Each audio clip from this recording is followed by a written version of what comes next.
I'm here with Gilles De Smith from 22 Tracks. How does it work exactly, your application?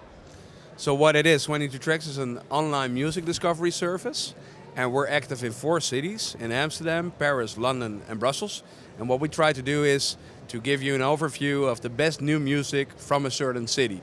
So in every city we have 22 genres, each curated by a well-known DJ from that city. And for example, we have hip hop in Amsterdam that's being curated by Fence. And what he does is he puts up 5 new tracks every week on top, makes the bottom 5 disappear. And for you as a listener, that's the most easiest way to, discover new music without having to search for hours and hours all over the place. It's a one-stop shop for new music. No. And how this idea came up, and for how long have you been working on it? We're working on it for 3.5 years. We started it back then. And the whole idea started with the fact that we couldn't find new music easily. You had to go through all these blogs, illegal websites, Pirate Bay or whatever. While there are experts, curators as we call them, like radio DJs or regular DJs, who give you a playlist like every week which you can listen to. And radio is fantastic, but with radio you can't skip. So you're listening to a certain track in a playlist and you hate that track and you don't want to listen to it anymore, but you'll have to wait until the track ends. So back then we thought, well, why not start a company like this where we will give these experts a place where they can share their love for music and especially new music so they can let others discover it. And that turned out pretty well. Yeah. And you say that you are based in Brussels. Do you have any relation with the Commission? Have you been discussing your application for funding, promotion, all this is kind of promotions? Yeah, well, we're in the music business, so something that we have to work with are author licensing and neighboring licensing. So yes, it was quite logical for us also to start in Brussels since the European Commission is there, since Nelly Kroes is there, which of course is a Dutch lady, which makes it a little bit easier for us as Dutchies to talk with her. And it does help them also to see that there is some need for a one-stop shop to make sure that you can get all your licenses for the whole of Europe. Right now it's like, I need a license in the Netherlands because I'm active over there and I have to talk with a certain company. That's for authoring, and then for the neighboring rights I have to go to another company or some society. But when I'm going to go to the UK, I have to start all over again. I have to go arrange all these things. France, same thing. Belgium, same thing. So we are applying for a one-stop shop for something hopefully from the European Union, where we could just ring the bell, walk in, tell them what our plans are, how many plays we expect, how many listeners we expect, and just make a pan-European deal. And hopefully this is something that will happen within the next upcoming 5 years, because it's a really old industry in the music industry, so it goes really slow. But it's good for us to be active in Brussels and in that way reach out to the European Union, yeah.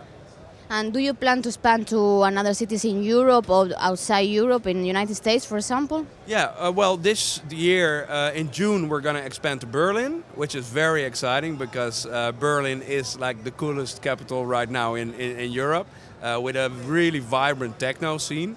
But it'll also be interesting to see what other genres are popular in Berlin. So that's Berlin, and hopefully before the end of the year we're going to go to New York, where we also will try to capture the sound of that city with all those genres and all those DJs. And who knows, we might go to Tokyo as well. Yeah. And if you have to choose just one track or track list of your app, which one will you choose? Well, I think I'm a little bit. That isn't a good thing to say because the co-owner, the guy who I started this with, he does a wonderful playlist in Amsterdam called Relax, and it's an amazing playlist to work on, and it has some amazing tunes in it. For example, I don't know if you ever heard of James Blake.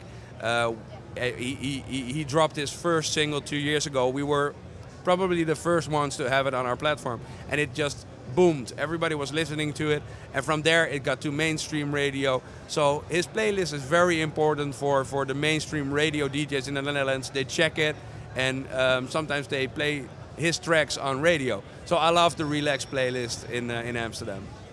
So now, in the first day of the Next Web conference, what do you think is the most startup that you feel that is something, the next thing this year? Well, I love the guys from Slide 2. I think it was Slide 2. I saw them at the Startup Rally. And they have this startup where apparently there are 30 million presentations made each day. That's insane. That's an insane amount. So that means there's also a huge market for them. And what they do is they have an app where you can give a presentation, and the people who are watching it can watch it on any device. It doesn't matter what device it is, and it's a live stream, sort to say. So whenever they swipe the slide, all the others will see it at the same time. So it's real time. And that's pretty amazing. So it like Prezi, everybody uses Prezi, but it's pretty hard to use, and it's pretty hard to present it to multiple people who are sitting in other offices. I think these guys nailed it with their application, and that's probably also why they won. So, yeah, no. Which is your performance here? What are you showing to people? How is going on the day for some? Well, we always been a big enthusiastic partner of the Next Web. 2 years ago, we won several prizes, which was really good for our PR. And now we are music partners, so the music that you'll hear in between the keynotes, we curate that. And we have a Philips system standing over there, which is a touchscreen, a huge touchscreen, which we made with Philips. And we're trying to bring the jukebox back into the regular life, but now digital and being all cool. So that's what we're showing over here, and yeah, the rest you can hear. No. Okay, thank you very much. Thank you.